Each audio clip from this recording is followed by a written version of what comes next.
Hello everyone. तो चलिए आज सॉल्व करते हैं सीजीएल मेंस कैंडिडेट टीयर 2 का सेकंड मार्च का पेपर। थर्ड मार्च का करवाया था जिसमें कि मैंने 59 स्कोर किया था, वो मैंने आपको सॉल्व करवाया था। फिर 6 मार्च का आपको सॉल्व करवाया था और अभी हम लोग सेकंड मार्च का पेपर सॉल्व करते हैं। और कैसे सॉल्व करते हैं हम लोग वो आपको पता है, ठीक है। सिर्फ जुगाड़ नहीं लगाते हैं, सिर्फ नॉलेज नहीं लगाते हैं, दोनों लगाते हैं।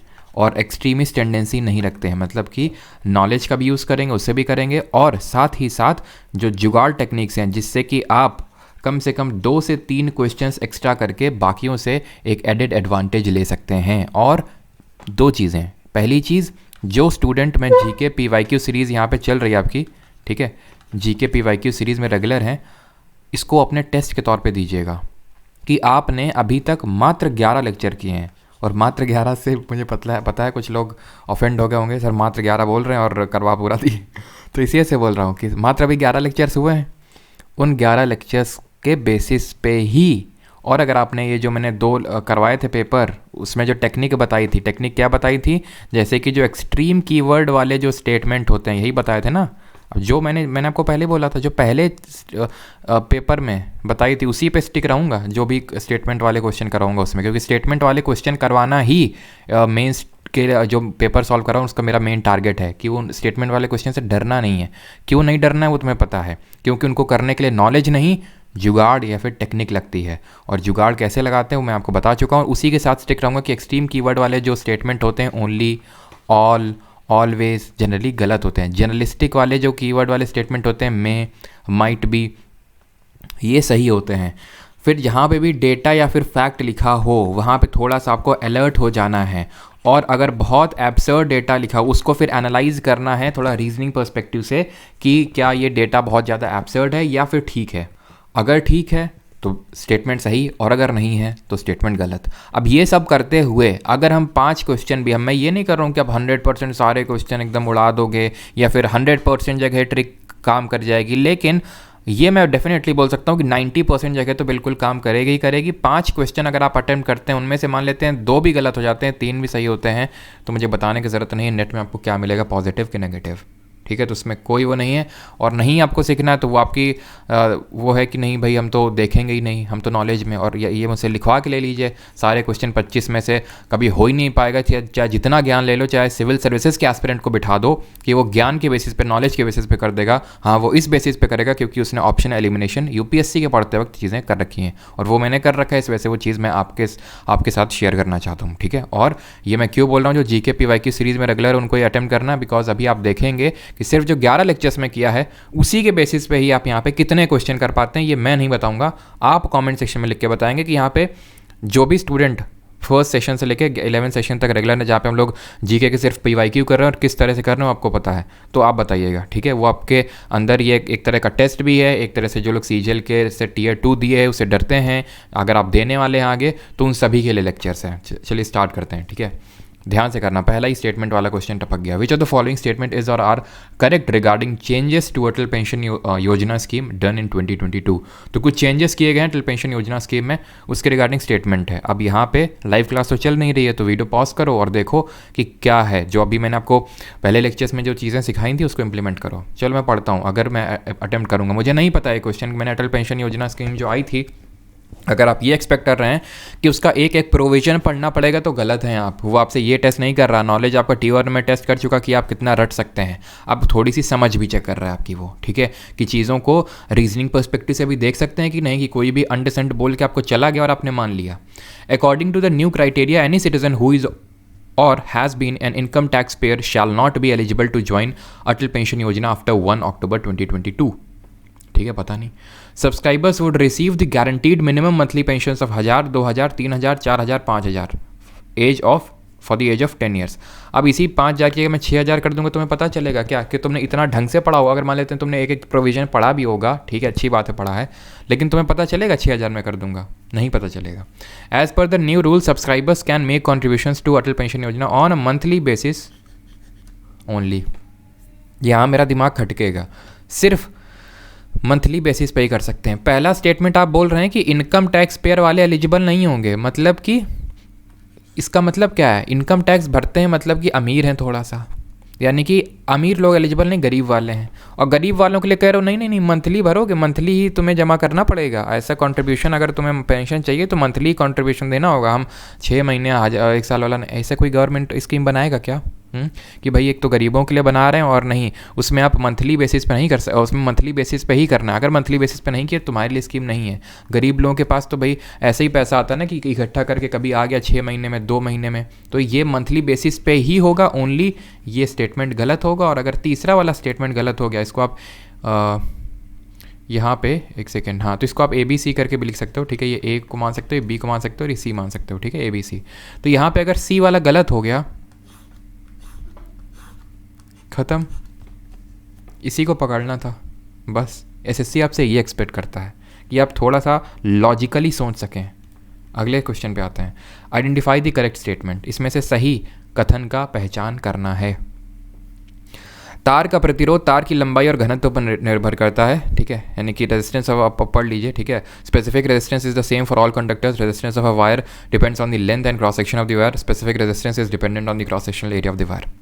इसमें कोई जुगाड़ काम नहीं करना चाहिए, नॉलेज सिंपल काम करना चाहिए। आपको पता है जो स्पेसिफिक रेजिस्टेंस होता है, इसमें ये हो सकता है आपको कन्फ्यूजन हुआ हो कि specific resistance is the same for all conductor, लगता है यही सही होगा।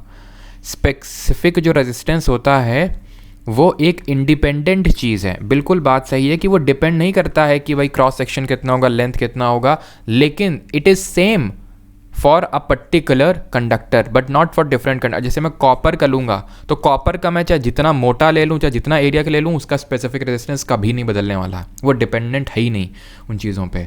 बस वो मटेरियल ऑफ द वायर पे डिपेंड करता है, वो मटेरियल कौन सा, और उस मटेरियल के लिए उसके बाद वो फिर इंडिपेंडेंट है, उसी पे डिपेंडेंट है। बाकी अगर आप कॉपर को आयरन के से कंपेयर करेंगे तो दोनों का अलग होगा। यहाँ पे सही आंसर है, आपको ही पता है। रेजिस्टेंस का फॉर्मूला ही मैंने आपको बताया था, अगर आपको याद हो, R=ρL/A, ठीक है। ये हम लोगों ने जो PYQ सीरीज़ कर रहे हैं उसमें ये मैंने आपको फॉर्मूला बताया था और चीज़ें बताई थी कि भाई डायरेक्टली प्रोपोर्शनल टू लेंथ और inversely proportional to the area, ठीक है। तो resistance of a wire depends on the length and cross section, यानी कि क्रॉस सेक्शन यानी कि लंबाई और अनुप्रस्थ काट पर निर्भर करता है। तार का जो प्रतिरोध होता है, जो रेजिस्टेंस होता है, ठीक है। ऑप्शन नंबर C, ठीक है। अगले क्वेश्चन पे आते हैं और यहाँ पे आप ये मत एक्सपेक्ट करना कि जो GK PYQ सीरीज़ में एकदम सारी चीज़ें बताता हूँ, बिकॉज ये हम लोग कोई अभी लेक्चर पढ़ नहीं रहे हैं। बस ये है कि हम लोग चीज़ें सॉल्व कर रहे हैं कि सॉल्व कैसे करना है वो सीखना है। बिकॉज नॉलेज के साथ, स्टडी के साथ साथ MCQ अटैम्प्ट कैसे करना है, ये भी चीज़ें आपकी चलती रहनी चाहिए साथ में। Which scientist suggested that the magnet must also exert an equal and opposite force on the current carrying conductor? किस वैज्ञानिक ने सुझाव दिया कि चुंबक को भी धारावाही चालक पर समान और विपरीत बल लगाना चाहिए? Faraday, ampere, Henry Gilbert. मुझे पता है हेनरी गिलबर्ट का शायद ही आप में से किसी ने नाम सुना हो। फैराडे का नाम सुना होगा और एम्पियर का नाम सुना होगा। एम्पियर के बारे में आप ये जानते होंगे कि जो करंट की यूनिट होती है वो एम्पियर होती है ना। और थोड़ा सा यहाँ पे करंट की बात हो रही है। बाकी अगर बात करें माइकल फैराडे की, तो अगर आपने पढ़ा होगा तो इनके रिगार्डिंग आपने इलेक्ट्रोमैग्नेटिक इंडक्शन में पढ़ा होगा, इलेक्ट्रोमैग्नेटिक इंडक्शन, ठीक है। तो इसका आंसर होगा option number B, Andre Marie Ampere. थोड़ा सा इस लॉजिक से कर सकते थे अगर आपने पढ़ा है तो बिल्कुल। इसमें मैं ये नहीं बोल रहा हूँ कि नहीं सारे क्वेश्चन लॉजिक से बनाने हैं, आपको पहले पढ़ना है, उसके बाद जो है लॉजिक का भी यूज़ करना है, ठीक है। तो यहाँ पे इस लॉजिक की भाई इनके बारे में कभी सुना नहीं। फैराडे ने जो है इलेक्ट्रोमैग्नेटिक इंडक्शन का खोज किया था। एम्पियर करंट की यूनिट होती है, ठीक है। तो इस वजह से उससे रिलेट करके थोड़ा सा आप यहाँ पे कर सकते थे, ताकि मैं ये नहीं बोल रहा हूँ कि पूरा ही कर सकते थे। In which year was the estimates committee constituted for the first time in India? Bharat में पहली बार प्राक्कलन समिति का गठन किस वर्ष में हुआ? Estimate committee. अब बताइए, PYQ सीरीज़ में डायरेक्टली मैंने आपको बताया था ना, कमेटी लिखवा रहा हूँ, 3 कमेटी सिर्फ बताई थी। और चाहे तुम कोई भी क्वेश्चन उठा लेना, जो भी आएगा, अगर तुमसे नहीं बनेगा तो किसी से नहीं बनेगा वो फिर, ठीक है। आंसर क्या होगा? 1950। किस कमेटी के, ये सब कुछ मैंने आपको बताया था किस कमेटी के रिकमेंडेशन पे बना था। तो ये कमेटी बनी थी जॉन मथाई कमेटी, जो कि देश के पहले रेलवे मिनिस्टर थे और फिर बाद में फाइनेंस मिनिस्टर बने। उनकी रिकमेंडेशन पे ये कमेटी बनी थी और इसमें आपके होते हैं 30 मेंबर। और सारे के सारे जो मेंबर्स होते हैं, जरा कमेंट बताइए किस हाउस से होते हैं। देखते हैं रिविजन आपने किया नहीं। अगर अगेन स्टेटमेंट वाला क्वेश्चन आ गया, अटेम्प्ट करिए, ठीक है। इसी में तो डर लगता है ना आपको, स्टेटमेंट वाले कैसे करेंगे। Identify which of the following statements are correct. पहचानिए कि निम्नलिखित में से कौन सा कथन सही है। Hindustan copper limited was incorporated on 9 November 1967। भाई किसी को नहीं पता होगा कि भाई, ठीक है, 1967 पता भी होगा, 9 नवंबर को ही बना था, ये तो किसी को नहीं पता होगा, ठीक है। वो बात अलग है कि आपने कभी गलती से ऑब्जर्व कर लिया कि 9 नवंबर को आपका बर्थडे होता है, तो आपको वो चीज़ याद रह गई। The Khetri copper complex is located in Rajasthan. इसको मैं सही मानूँ गलत मानूँ तो उस पैरामीटर में या फिर उस इंडेक्स में मैं इसको सही की तरफ ज़्यादा रखूँगा। क्यों? क्योंकि मुझे पता है जो खेतरी कॉपर माइन है, कॉम्प्लेक्स की मुझे बात नहीं है, ये मैंने आपको पढ़ाया भी था, वो राजस्थान में, ठीक है। मैंने आपको 2 कॉपर की पढ़ाई थी, तो मलजखंड पढ़ाया था एमपी में और एक खेतरी पढ़ाया था कॉपर में, खेतरी राजस्थान में। तो ये इसको मैं सही मान, मैं ये नहीं बोला 100%, लेकिन बिल्कुल इसके 90% से भी ज़्यादा चांसेस है कि सही होगा, ठीक है। यानी 2 तो होगा ही होगा, अगर 2 तो होगा ही होगा तो नहीं ऑप्शन नंबर डी नहीं हो सकता। एटलीस्ट ये बात तो तय है कि मैंने एक ऑप्शन को एलिमिनेट कर दिया है। The headquarters of mineral exploration consultancy limited is located इन जयपुर। सही मानो या गलत मानो है? मिनरल्स, खनिज, ठीक है, चाहे वो कोल हो चाहे आयरन हो, ये सब ज़्यादातर कहाँ देखने को मिलते हैं बताइए? एक तो ईस्टर्न इंडिया में, और या तो फिर जैसे गोल्ड वगैरह ये सारी चीज़ें मिनरल्स हो गया, मिक्का वगैरह हो गया सदर्न इंडिया में, ठीक है, यहाँ पे मिलते हैं। यानी कि अगर मैं बात करूँ तो थोड़ा सा आप ये बोल सकते हैं कि जो वेस्टर्न घाट वाला एरिया है, ठीक है, ये जो पेनिनसुलर, क्योंकि जो हमारा देखो आपको पता है जो हमारा फिजियोग्राफिक डिवीजन है इंडिया का, एक तो वो हिमालय वाला सिस्टम है, ठीक है, मतलब फिजियोग्राफिक डिवीजन कई पार्ट्स में, एक तो हिमालय, फिर पेनिनसुला, फिर ये कुछ आइलैंड्स हैं। लेकिन अगर हम ध्यान से देखें तो यहाँ पे जो हिमालयन बेल्ट है हमारा, जितने भी हिमालयन स्टेट, वहाँ पे हमें ये क्या है, ये अरावली है, ठीक है। लेकिन यहाँ पे उतने ज़्यादा में मिनरल्स देखने को नहीं मिलता अगर सिवाय हम कॉपर को छोड़ दें, बाकी ज़्यादातर मिनरल्स यहाँ पे वो हैं। तो उस सेंस से तो मैं बिल्कुल नहीं जाऊँगा। अगर कल को ये बोलता कि एरिड रिसर्च इंस्टीट्यूट ये सब कुछ ऐसा बोलता जो राजस्थान से रिलेट करती वो चीज़, तो मैं उसके साथ जाता। लेकिन अगर मैं बात करूँ मिनरल की तो मेरा दिमाग यही जाएगा कि हाँ भाई ये तो ईस्टर्न या तो सदर्न इंडिया में होगा। जयपुर में तो इतने मिनरल्स हैं नहीं, क्योंकि कोई भी चीज़ अगर कहीं पर इस्टेब्लिश किया जा रहा है किसी का हेडक्वार्टर, तो वो है कि भाई उसके लिए वो फेमस होगा। कुछ एक्सेप्शंस हैं बिल्कुल, नो डाउट, लेकिन अगर मुझे एक ऑप्शन के साथ जाना है तो इसको मैं गलत मानूंगा, ठीक है। अगर 3 गलत है, अगर 3 गलत है तो अपने आप पहला वाला आंसर हो जाएगा, बिकॉज ये क्वेश्चन खुद बोल रहा है कि या ज़्यादा से ज़्यादा एक ही स्टेटमेंट गलत हो सकता है, बस ये सारे ऑप्शन क्या बोल रहे हैं, ज़्यादा से ज़्यादा एक ही तो स्टेटमेंट गलत हो सकता है, एक से ज़्यादा तो गलत कोई हो ही नहीं सकता, हो सकता है तीनों सही हो या फिर एक गलत होगा, तो यही गलत हो सकता है, ठीक है। आंसर यहाँ पे ऑप्शन नंबर है और एक्चुअल में है, ठीक है। विच of the following is considered a capital expense. अब बताइए, अगर जो स्टूडेंट रेगुलर है और नहीं कर पा रहा है तो फिर दिक्कत वाली बात है। एक बार मैंने पूरा एक्सप्लेन किया था, फिर से हम लोगों ने एक क्वेश्चन, अगर आपको याद है, डेफिसिट वाला किया था, I think primary deficit question था, तो वहाँ पे मैंने गलती से वो लिख दिया था, अगर आपको याद हो, रेवेन्यू जब डेफिसिट बता रहा था तो गलती से लिख दिया था और सारी चीज़ें मैंने आपको एक्सप्लेन करी थी, ठीक है। तो कैपिटल एक्सपेंस क्या होता है? जो डेवलपमेंटल एक्सपेंस होता है, जो डेवलपमेंटल एक्सपेंडिचर होता है। 2 तरह के एक्सपेंडिचर मैंने बताए थे, एक रेवेन्यू और एक कैपिटल। रेवेन्यू होता है जो नॉन डेवलपमेंट होता है, आप सैलरी दो, पेंशन दो, इससे क्या डेवलपमेंट हो रहा है? कुछ नहीं।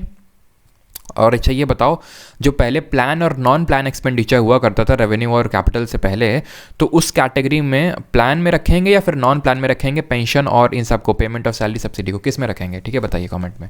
तो यहाँ पर रेवेन्यू नॉन डेवलपमेंट, जिससे सरकार को वापस कोई पैसा लौट के आना नहीं। कैपिटल में जैसे कि आपने स्कूल बिल्डिंग बनवाई, तो स्कूल बिल्डिंग बनवा रहे हैं तो उससे होगा क्या भाई? बच्चे ढंग से पढ़ेंगे तो वो देश के लिए एक एसेट बनेंगे। तो यहाँ पे मैंने क्या बताया था, यहाँ पे कोई या तो एसेट क्रिएट होता है या फिर कोई लायबिलिटी जो होती है वो कम होती है। जैसे कि अगर आप लोन का रीपेमेंट कर रहे हो तो अपनी लायबिलिटीज़ को कम कर रहे हो, ठीक है। और रेवेन्यू में क्या होती है, आपकी लायबिलिटी की बढ़ती है या फिर लायबिलिटी कम नहीं होती है, तो ये होता है। तो आंसर क्या होगा? बहुत आसान है, एग्जाम्पल्स मैंने दिए थे, कंस्ट्रक्शन ऑफ स्कूल बिल्डिंग, ठीक है, pension, payment of salary, subsidies, ये सब आपका रेवेन्यू एक्सपेंडिचर में आएगा। Which part of the constitution of India consist of the idea of welfare state? कोई जुगाड़ टेक्निक नहीं, इसमें पता होना चाहिए सीधा सीधा, ठीक है। डीपीएसपी, मुझे पता नहीं मैंने पढ़ाया कि नहीं, क्योंकि अभी शायद अभी डीपीएसपी हम लोग का कोई ऐसा आया नहीं है, तो अगर आएगा तो वो हम लोग चीज़ें देखेंगे अभी, ठीक है। तो वेलफेयर स्टेट का मतलब होता है भाई, डीपीएसपी होती क्या है? DPSP, directive principle of state policy, नाम में भी आप देख सकते हैं, अगर यहाँ पे भी लगाना चाहें तो लग सकता है, स्टेट यहाँ पे भी यही क्या है, ये directive principle of state policy. State को डायरेक्शन है, क्या स्टेट? यूपीएमपी ना, स्टेट का मतलब पॉलिटी में अलग होता है, और वो उसका मतलब पूरा आर्टिकल नंबर 12 अनुच्छेद 12 में लिख रखा है कि स्टेट का मतलब क्या है। यहाँ तक कि केंद्र सरकार, राज्य सरकार, एलआईसी जैसी संस्थाएं सब स्टेट के अंदर आती हैं। तो स्टेट को डायरेक्शंस दिए गए हैं कि आपको ये, मतलब आर्टिकल 12 में फंडामेंटल राइट में स्टेट का मतलब लिखा हुआ है, और आर्टिकल नंबर 36 में भी स्टेट के बारे में डिफाइंड है। अब मैंने ये इसलिए बताना पड़ा मुझे, क्योंकि कुछ लोग ये ना बोलने लगे कि आर्टिकल 36 में डीपीएसपी के स्टेट, तो वो सेम ही है, क्योंकि आर्टिकल 36 में यही लिखा हुआ है कि जो हमने 12 में बताया वही 36 में भी है स्टेट का मतलब। तो स्टेट का मतलब क्या होता है? ये सब आते हैं आपके, central government, state government, local authorities, LIC, ONGC, ये सब। तो उसमें स्टेट को डायरेक्शन दिया है कि आप ये करो, वो करो, लोगों के लिए अच्छा काम करो, सिंपल, ठीक है। तो वेलफेयर स्टेट स्टैब्लिश करने की बात करता है डीपीएसपी, जो कि हमने किस कंट्री के कॉन्स्टिट्यूशन से लिया, जरा बताइए किस कंट्री से बोरो किया। अगले क्वेश्चन पे आते हैं। विच of the following is constituted under article 280 of the constitution of India? इनमें से निम्नलिखित में से किसका गठन भारतीय संविधान के अनुच्छेद 280 के तहत किया गया है? Advocate general, CVC, finance commission या फिर national commission for women? CVC और ये तो भाई कॉन्स्टिट्यूशनल बॉडी ही नहीं है, तो आर्टिकल की तो बात ही नहीं आती है। आर्टिकल तो तब होगा ना जब कोई कॉन्स्टिट्यूशनल बॉडी होगी। अरे भाई संवैधानिक संस्था का मतलब क्या होता है, उसका कोई संविधान में अनुच्छेद है, ये तो है ही नहीं, तो संविधान में अनुच्छेद की बात ही नहीं आती। कौन सा अनुच्छेद है तो दूर की बात है। एडवोकेट जनरल हर कोई जानता है भाई, अनुच्छेद नंबर 76 में 76 में बचा क्या, फाइनेंस कमीशन वित्त आयोग। ठीक है, बताइए पहले वित्त आयोग के चेयरमैन कौन थे, was the chairman of the first finance commission. और अभी ये जो है 16th फाइनेंस कमीशन जो है सेटअप किया जा रहा है इंडिया में, है ना। 15th वाले के एनके सिंह थे चेयरमैन, और उसके बाद अभी 16th वाला आ रहा है काफ़ी गैप के बाद। In India which of the following statement is true about the national investment fund. Bharat में राष्ट्रीय निवेश कोष के संबंध में निम्नलिखित में से कौन सा कथन है सही है। ये 2005 में क्रिएट हुआ था, don't know. 75% of its annual income was to be used for schemes promoting health, education and employment, don't know.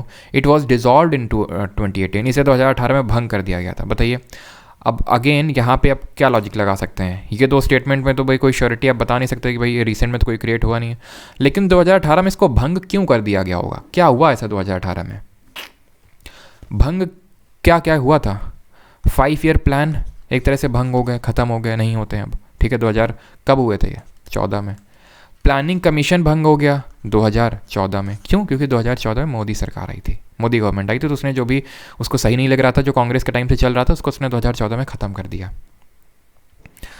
तो अगर मैं उस सेंस से जाऊं कि अगर ख़त्म किया भी होगा, मान लेते हैं कि कांग्रेस के टाइम की ये आपका नेशनल इन्वेस्टमेंट फ़ंड है, तो ख़त्म किया होगा तो भाई 2014 में ख़त्म किया होगा, 2018 में क्या लॉजिक है उस चीज़ को ख़त्म करने का। और एक्चुअल में ये स्टेटमेंट है आपका गलत, और बाकी जो पहले और दूसरे स्टेटमेंट है ये हैं आपके सही। ऑप्शन नंबर 3 ओनली स्टेटमेंट 1 और 2 2005 में क्रिएट हुआ था। और इसमें एक्चुअली है क्या कि जो भी गवर्नमेंट आपका डिसइन्वेस्टमेंट करता है, डिसइन्वेस्टमेंट क्या होता है, अपने स्टेक्स जैसे PSUs वगैरह होते हैं ना, PSU मैंने आपको समझाया था, पब्लिक सेक्टर यूनिट्स क्या होते हैं, ये वो होते हैं जहाँ पे गवर्नमेंट की मेजर शेयर होल्डिंग होती है। तो अगर गवर्नमेंट अपनी मेजर शेयर होल्डिंग को बेचता है तो उसको बोलते हैं डिसइन्वेस्टमेंट। ठीक है, उससे जो पैसा आएगा उसका जो 75% है हम इन चीज़ों पे जो सोशल चीज़ें हैं, हेल्थ, एजुकेशन, एम्प्लॉयमेंट, उनमें खर्च करेंगे। ठीक है, भीमबेटका नोटेड साइट और the palaeolithic site is located in which of the state. बताइए, हम लोगों ने PY की सीरीज़ में किया है कि नहीं, डायरेक्ट क्वेश्चन नहीं था, लेकिन जो एक्सप्लेनेशन करते हैं उसमें मैंने आपको करवाया था। कोई केव्स का क्वेश्चन था, मुझे याद नहीं आ रहा, मैंने आपको करंट का भी एक केव बताया था, मामलू केव्स। कहाँ पे है मामलू केव्स, जरा बताओ कमेंट में, जो कि अभी इंडिया की पहली जियो हेरिटेज साइट बनी है। कहाँ पे है वो, उसी स्टेट में है जहाँ गारो खासी जयंती हिल्स हैं। कहाँ पे, जल्दी से बताइए। तो ये वो वहाँ पे मैंने भीमबेटका भी बताया था। भीमबेटका कहाँ पे आपकी, मध्य प्रदेश में, ऑप्शन नंबर D, है ना। ये तो सीधे नॉलेज से होगा, जो स्टेटमेंट वाले क्वेश्चंस होते हैं वहाँ पे मैं मेजरली थोड़ा वो यूज़ करना पड़ता है, जो एकदम ही फैक्चुअल होते हैं वहाँ पे। और वही ना, आप स्टेटमेंट वाले क्वेश्चन से डरते हैं, लेकिन एक्चुअल में अगर आप मुझसे पूछें, फिर आप किसी भी ऐसे UPSC टाइप बंदे से पूछें, तो उसको स्टेटमेंट वाले क्वेश्चन से मज़ा आता है। क्यों, क्योंकि वहाँ पर स्कोप बढ़ जाता है क्वेश्चन ना आने पर भी क्वेश्चन सही करने का। ठीक, चलिए इस क्वेश्चन को करते हैं। लिस्ट 1 है यहाँ पे, Arjun award, Dronacharya award, regular Dronacharya award, life time Dronacharya award. ठीक है, अब हमने 3 मार्च का जो पेपर सॉल्व किया था उसमें मैचिंग का क्वेश्चन ऐसे स्पोर्ट्स से था, ऋषभ पंत, सूर्य कुमार यादव, बिना जाने उसको क्वेश्चन को किया था। ठीक है, क्या आप इस क्वेश्चन को कर सकते हैं ऐसे, देखते हैं। ये तो सबको पता होगा, अर्जुन अवार्ड दिया जाता है भाई स्पोर्ट्स पर्सन को, ये तो सबको पता होगा ना, जो बढ़िया स्पोर्ट्स पर्सन होता है। और द्रोणाचार्य अवार्ड किसको दिया जाता है, कोच को दिया जाता है। 3 द्रोणाचार्य, यानी सारे कोच को ही मिले होंगे। मुझे इतना पता है सीमा यहाँ पे पूनिया होगा, ठीक है ना कि ठीक है, सीमा पूनिया जो है वो प्लेयर हैं, इतना तो मुझे पता है, कोच नहीं है भाई, प्लेयर हैं। ठीक है, आपको बताना है भाई कौन से स्पोर्ट्स से ये बिलोंग करती हैं, तो ये तो मुझे पता है कि ये प्लेयर हैं, यानी इनको, सीमा पूनिया को अर्जुन अवार्ड ही मिला होगा। सिंपल, मुझे नहीं पता है भाई किसको मिला है, लेकिन मुझे इतना पता है कि सीमा पूनिया को अर्जुन अवार्ड ही मिला होगा, क्योंकि ये प्लेयर हैं। कोच वाला अवार्ड थोड़ी ना इनको मिल जाएगा, तो यानी A का तो 2 होगा ही होगा। ठीक है, तो इसको हटाओ और इसको हटाओ, A का तो 2 होगा ही होगा। अब बचा क्या यहाँ पे कि Dronacharya award regular, life time, और यहाँ पे सिंपल द्रोणाचार्य अवार्ड। एटलीस्ट आपके 2 ऑप्शन एलिमिनेट हो गया। अब अगर आप गेस भी करेंगे तो 50% चांस है कि आपका आंसर सही होगा। बाकी अगर हम बात करें ध्यानचंद अवार्ड, अगर आपको ये पता था कि ये मिला है आपके जो अश्विनी अकुंजी हैं, तो आपका पूरी तरह से आंसर सही आ जाता, भले आपको द्रोणाचार्य अवार्ड रेगुलर और लाइफ टाइम वाला नहीं पता था तो भी। ठीक है, option number D। The act that is also known as, वही है कि यार मतलब इतने आप 3-4 क्वेश्चन ऐसे इस बेसिस पे अटैम्प्ट करोगे, उसमें से अगर 2 भी सही हो जाते हैं नेट में, आपको यार बहुत फ़ायदा होगा। ठीक है, आपको ही पता है, आपको एक जहाँ पोस्ट मिल सकती थी उससे ऊपर मतलब पोस्ट चेंज हो सकती है, उससे बड़ी बात और क्या हो सकती है। ठीक है, चलो प्रेफरेंस आपकी मिल जाए, उससे बड़ी बात क्या हो जाएगी। तो the act that is also known as Morley Minto reform, super easy question है ना, सबको पता होगा। मॉर्ले मिंटो जिसने अभी भले जीके में 0 होंगे आप, अगर आपने 1 से लेकर 11 तक सेशन किए होंगे तो भी अभी आप देखिएगा, खुद ही आपको पता चल जाएगा आप कितने क्वेश्चन अटेम्प्ट कर पाएंगे, ठीक है। मॉरले मिंटो रिफॉर्म्स 1909, ठीक है। इसी वजह से क्योंकि इसमें क्या क्या आया था, सेपरेट इलेक्टोरेट आया था मुस्लिम्स का, पृथक निर्वाचन आया था, इसमें आपका एक पहला एक इंडियन को वॉइसरॉय की एग्जीक्यूटिव काउंसिल में हिस्सा बनने का मौका मिला था और सत्येंद्र प्रसाद सिन्हा थे पहले। तो ये चीज़ हमने देखी थी। मॉरले को फादर ऑफ कम्युनल इलेक्टोरेट इसीलिए बोलते हैं हम लोग, ठीक है। और सॉरी, मिंटो को इसीलिए फादर ऑफ कम्युनल इलेक्टोरेट भी हम बोलते हैं, ठीक है। चलिए आगे बढ़ते हैं। और बाकी अच्छा आप ये बताइए कि गवर्नमेंट ऑफ इंडिया एक्ट 1919 को क्या बोलते हैं, 1919 का। और बाकी 1935 का भी हम लोगों ने सारी चीज़ें देखी थी, अगर आपको याद हो, है ना, कि इसने प्रोविंशियल ऑटोनॉमी लाया था, सारी चीज़ें डायर की इसमें आई थी आपकी, है ना, जो द्वैत शासन बोलते हैं। खैर चलो अभी हम कोई पढ़ नहीं रहे हैं, सिंपल हम क्वेश्चन अभी सॉल्व कर रहे हैं। तो which of the following was the first B vitamin discovered in 1897? निम्नलिखित में से कौन सा 1897 में खोजा गया पहला बी विटामिन था? फोलेट, बायोटिन, राइबोफ्लेविन या फिर थायमिन? आपको ये पता है विटामिन बी के 8 कॉम्प्लेक्सेस हैं, B1, B2, B3 ऐसे सो ऑन करके B12 तक हैं 8 कॉम्प्लेक्सेस। अब ये पूछ रहा है कि सबसे पहला 1897 में कौन डिस्कवर किया था। तो आपको ये लगता है कि कुछ स्टूडेंट दिल पे ले लेते हैं, नहीं नहीं अब तो हम जो है पेपर देते देते ही मतलब एकदम से कि नहीं अब जो है हम घर जाएंगे और इस बार का जो अटैम्प्ट है उसमें ये तक पढ़ डालेंगे कौन सा विटामिन किस साल डिस्कवर हुआ था, ठीक है। और बस आपने अपनी नींव खोदना फिर से स्टार्ट कर दी वहीं से। नींव को नहीं बोलेंगे, अपनी मतलब वो क्या बोलते हैं उसको, वर्ड नहीं आ रहा है, अपनी कब्र खोदना फिर से आपने स्टार्ट कर दिया। क्यों? वो आपसे ये एक्सपेक्ट नहीं कर रहा है, वो आपसे ये एक्सपेक्ट कर रहा है कि आप थोड़ा सा लॉजिकल सोचें। पहला विटामिन जो डिस्कवर हुआ होगा वो तो विटामिन B1 ही होगा ना। ऐसा तो है नहीं पहले वाले का नाम B3 रख देंगे, B2 रख देंगे या फिर B12 रख देंगे। पहले वाले का नाम B1, जो दूसरा मिला होगा उसका B2 ऐसे करके नाम रखा होगा ना। तो B1 को क्या बोलते हैं? थायमिन। B2 को बोलते हैं राइबोफ्लेविन। तो आंसर क्या हो जाएगा? ऑप्शन नंबर डी, खत्म। अच्छा बताइए विटामिन बी की कमी से कौन सा डिजीज होता है? Which option correctly represents the countries in decreasing order of HDI as released in September 2022? तो ह्यूमन डेवलपमेंट जो इंडेक्स होता है उसको अवरोही क्रम में रखना है, यानी कि जिसने सबसे अच्छा परफॉर्म किया है उसको सबसे पहले रखना है, जिसने सबसे बेकार परफॉर्म किया उसको सबसे बाद में रखना है। बताइए, करिए इसको जरा अटेम्प्ट। कर लिया आपने वीडियो पॉज करके? अब जैसे अगर मान लो मैं करता, मुझे बिल्कुल ना आता, ठीक है, वैसे तो ठीक है आपको पता होगा ये अगर आपने करंट में न्यूज़ पढ़ा होगा, लेकिन मान लेते हैं नहीं अपने आपको है या फिर आपको डाउट है कुछ भी है या फिर बिल्कुल भी नहीं आता, तो कैसे करेंगे?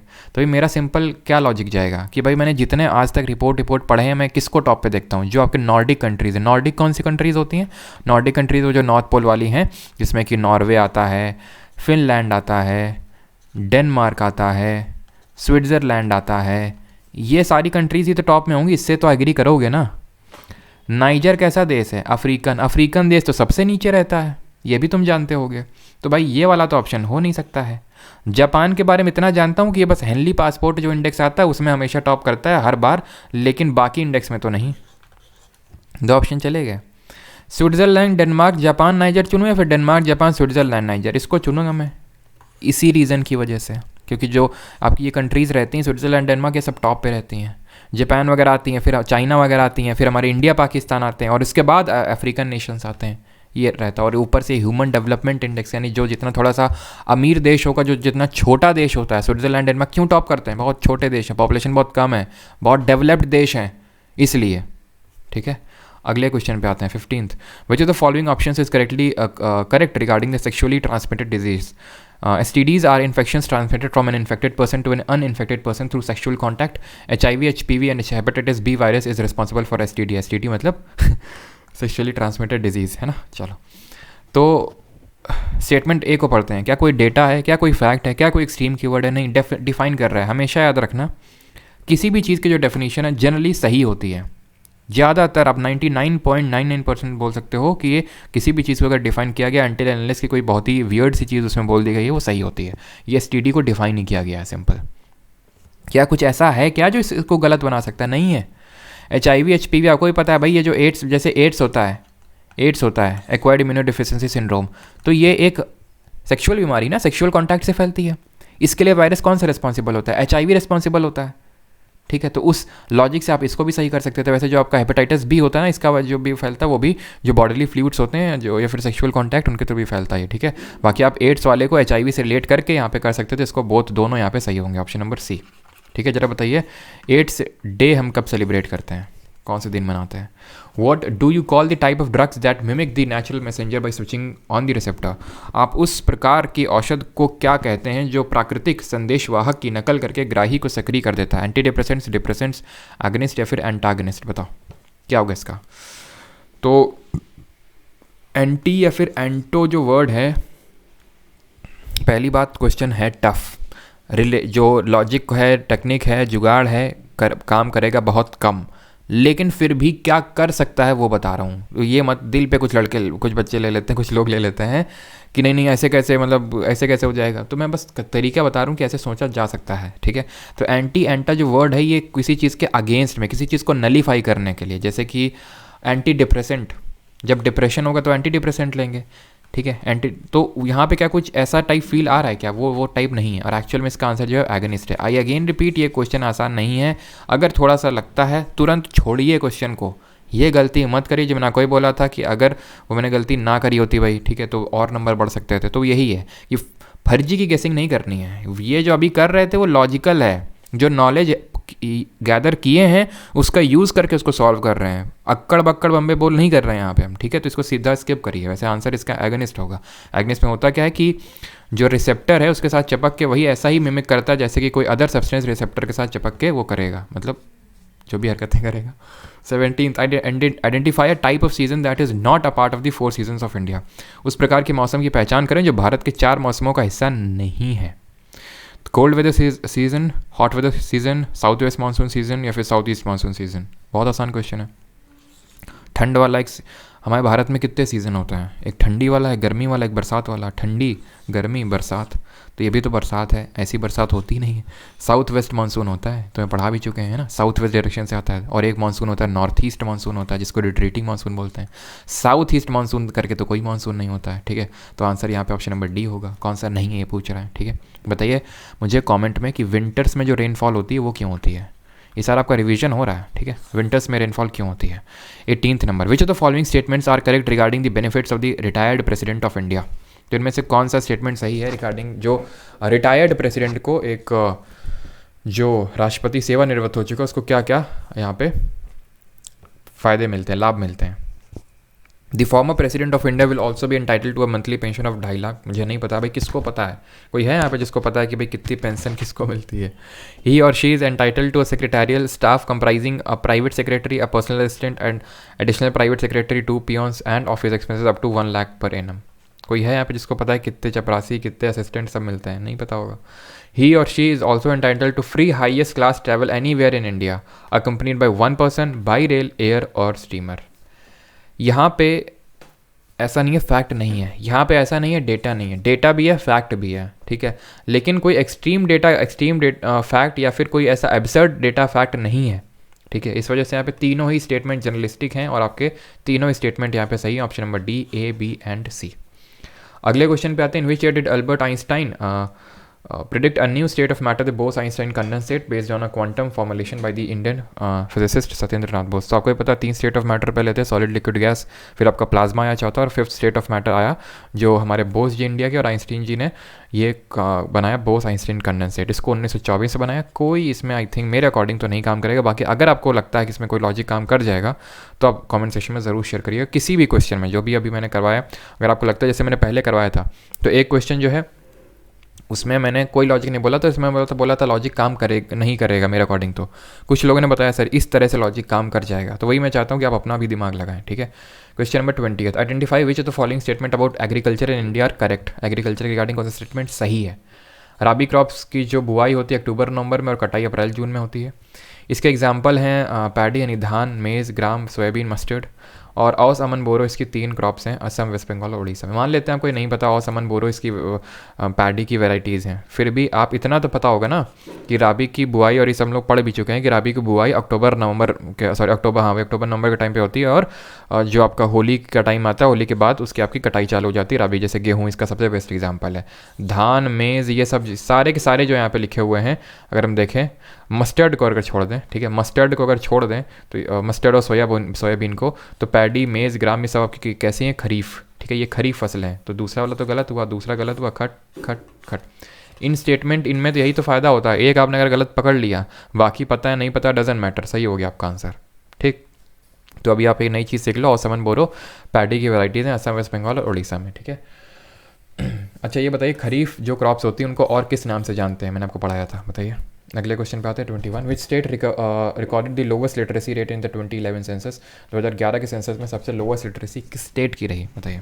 तो आंसर क्या होगा, आंसर होगा यहाँ पे आपका option number A. Super easy है, सबको ये क्वेश्चन पता होगा, ये क्वेश्चन आसान उसमें आते हैं, ठीक है। बिहार। सबसे हाईएस्ट लिटरेसी आप बताइए किस स्टेट की होती है, इसी ऑप्शन, इन्हीं ऑप्शन में से कोई है। Deficiency of which of the following vitamin causes excessive bleeding from wounds. निम्नलिखित में से किस विटामिन की कमी से घावों से अत्यधिक रक्तस्राव होता है। अब खुद ही बताइए, जितना हमने विटामिन पढ़ लिया अभी 11 लेक्चर्स में, क्या अभी तक आपको कोई ऐसा क्वेश्चन मिला जो आप नॉलेज या फिर थोड़ा सा भी लॉजिक यूज़ करके ना कर सकते हो। लॉजिक तो आपको लगाना ही पड़ेंगे, लगाना ही पड़ेगा, ठीक है। ये भूल जाइए कि नहीं एकदम ही हर क्वेश्चन लिखा मिल जाएगा कि भाई विटामिन सी का रासायनिक नाम बता दो, ऐसा टाइप तो नहीं मिलेगा, खासकर टीयर 2 में, ठीक है। मिलेगा, देखे तो डायरेक्टली है तो ये, लेकिन कुछ क्वेश्चन होंगे जो एकदम आसान होंगे, कुछ होंगे जो एकदम टफ होंगे। स्कोर तो उसका बाउंस मारेगा ना जो बिल्कुल टफ वालों को भी इन लॉजिक से बना देगा, ठीक है। तो कौन सा होता है आपको ही पता, विटामिन के अगर आपकी कमी होगी तो एक्सेसिव ब्लीडिंग होगी और खून का थक्का नहीं जमता है ना, जैसे प्लेटलेट्स भी हो गए हमारे, अगर प्लेटलेट्स कम हो तो खून का थक्का नहीं जमता और उससे ब्लीडिंग होता है और वो it can be fatal also. Who compose Tabaqat i Nasiri in the Delhi sultanate period. Delhi सल्तनत काल में तबाकत ए नसीरी की रचना किसने की थी। हसन निज़ामी, आमिर खुसरो, मिनहाजुस सिराज या फिर ज़ियाउद्दीन बरानी। तो इसका सही आंसर होगा option number C, Minhajus Siraj. और इसमें मेरे अकॉर्डिंग अगेन इसमें कोई लॉजिक काम नहीं करेगा, नॉलेज ही काम आएगा आपका, ठीक है। चलो, तो what was India's rank in the Asia Pacific personalised health index release by the economics intelligence unit in January 2021। India की रैंक कितनी थी, तो इंडिया की रैंक इसमें आई थिंक 10 थी, ठीक है। बाकी अगेन इसमें लॉजिक वगैरह कुछ काम करेगा नहीं, बिकॉज इसमें स्कोप नहीं है कोई लॉजिक का। आखिरी क्वेश्चन है, a light bulb working on 18 volt battery draws a current of 3 ampere, what will be the resistance of the bulb. Simple है, ओम्स लॉ लगाना है, ये भी हम लोग कर चुके हैं, अगर आपको नहीं आता है तो, है ना। तो ये हम लोग कर चुके हैं कि V equal to I R ohm's law होता है। मैंने आपको 3 फॉर्मूले बताया था, अगर आपको याद हो। V equal to I R बताया था और P equals to V I, ठीक है। और इसमें कैसे सब्सिट्यूट करके वो आई स्क्वायर आर और V स्क्वायर अपॉन आर में बदल जाता है, वो सारी चीज़ें मैंने, यानी कि 2 फॉर्मूले मैंने आपको बताया था, V equal to I R और P equal to V I, याद रखिए आपके इस पर न्यूमेरिकल आते हैं। तो देखिए यहाँ पे टीयर 2 में ही आ रखा है, ठीक है। तो 18 वोल्ट यहाँ पे पोटेंशियल डिफरेंस, विभवांतर दिया हुआ है, करंट 3 दिया हुआ है, रेजिस्टेंस पूछा है 3 6 18 यानी 6 ओम, यहाँ पे आंसर आ जाएगा ऑप्शन नंबर ए। क्लियर। अब मुझे आप ये बताइए कि आपने कितना स्कोर किया। मुझे पता है कुछ लोगों ने यहाँ पे सीरियसली उसको अटेम्प्ट किया होगा पेपर को, आपने कितना स्कोर किया ये बताइए, ठीक है। अब यहाँ पे थोड़ा सा एनालाइज करते हैं कि जो हमने अभी तक 11 सेशंस किए हैं उससे हम कौन कौन से क्वेश्चंस कर सकते थे। बाकी आप खुद भी बताइए कमेंट सेक्शन में कि कितने क्वेश्चन कर सकते थे। हो सकता है कि आपने, मैं कम ज़्यादा गिनूँ और आपका कुछ हो सकता है, जैसे फॉर एग्जांपल मैं कम गिनूँ और आपको लगे नहीं ये क्वेश्चन भी जो आपने बताया था उससे किया जा सकता था, तो उस बेसिस पे आप बताइएगा आपका स्कोर कितना था, ठीक है। तो ये वाला क्वेश्चन, ठीक है, किया जा सकता था जो हम लोगों ने ये फॉर्मूले, क्योंकि मैंने आपको बताया था, ठीक है। इम्प्लीमेंट तो आपको ही करना पड़ेगा, 1 2, ठीक है, 3। क्लियर। इसको भी कर ही सकते, लेकिन चलो इसको नहीं गिनते हैं क्योंकि इसको तो कर ही सकते थे। सब कुछ हम लोग बताया था कि ये थे राबी की कब बुआई कटाई होती है, 2 बार बताए थे और उसकी इंपॉर्टेंट क्रॉप्स ही बताए थे, ठीक है। तो ये भी कर ही सकते हैं। 4, ठीक है, 5, 6, ठीक है, 7 पूरा डायरेक्टली है, ठीक है, 8 इसको एलिमिनेशन से कर सकते हैं लेकिन चलो नहीं गिनेंगे इसको। 9 आराम से, 10 और पता नहीं है इसका, मुझे याद नहीं है सेकंड वाले का, लेकिन हाँ 10 तो किए जा सकते थे, ठीक है। 10 जो है आराम से बनाए जा सकते थे क्वेश्चन, अगर आपने 10 लेक्चर शुरू के किए हैं तो सिर्फ 10 लेक्चर से ही, ठीक है। बाकी रेगुलर रहिए, मैंने आपसे बोल रखा है कि आपकी जीके मेरी रिस्पॉन्सिबिलिटी है, कुछ भी नहीं करना एक्स्ट्रा। कोर्स स्टूडेंट बोलते हैं सर कोर्स लाई, अरे क्यों, मैं फ्री में पढ़ाऊँगा, ज़बरदस्ती कोर्स लाओगे क्या मेरे से, नहीं लाऊंगा मैं, ठीक है। मैं फ्री में ही पढ़ाऊँगा आपको और जितना मैं आपको कराऊँगा, क्योंकि मैं नहीं चाहता हूँ कि आप ये मेरे बारे में पर्सपेक्टिव बनाएं कि बंदे ने लगता है इसी वजह से सारी टेक्निक बताई थी ताकि अपना कोर्स ला सके, ठीक है। वो मैं नहीं, क्योंकि जितना मेरे पास है, जो भी मैंने सीखा है ड्यूरिंग द यूपीएससी के प्रिपरेशन या फिर जो मैंने एग्ज़ाम क्लियर किए हैं, उसके बेसिस पे ही मैं सारी चीज़ें आपके साथ शेयर करना चाहता हूँ ताकि आपको भी पता चले कि हुआ नहीं है। अगर हम वही बोल दूँ मैंने इतना स्कोर किया और 30 मार्क खाऊँ, मैंने सब कुछ पढ़ा था, ऐसा नहीं है। जो एक्चुअल मैंने चीज़ें की वो मैं आपके साथ शेयर कर रहा हूँ। आपको अच्छी लग रही है, अच्छी बात है, बुरी लग रही है तो और अच्छी बात है, ठीक है, कम से कम कुछ तो लग रहा है। और बाकी मिलते हैं GK-PY की सीरीज़ में। और जो स्टूडेंट्स देखना चाहते हैं GK-PY की सीरीज़, तो प्लेलिस्ट बनी हुई है SSC GK, I think SSC GK 2023 नाम से प्लेलिस्ट बनी हुई है। बाकी उसका लिंक भी डिस्क्रिप्शन में डाल दूंगा। वीडियो अगर पसंद आई तो लाइक वाइक कर देना, बाकी जो भी आपको मन हो वो वीडियो के साथ करना, है ना। तो मिलते हैं अगले वीडियो में, धन्यवाद।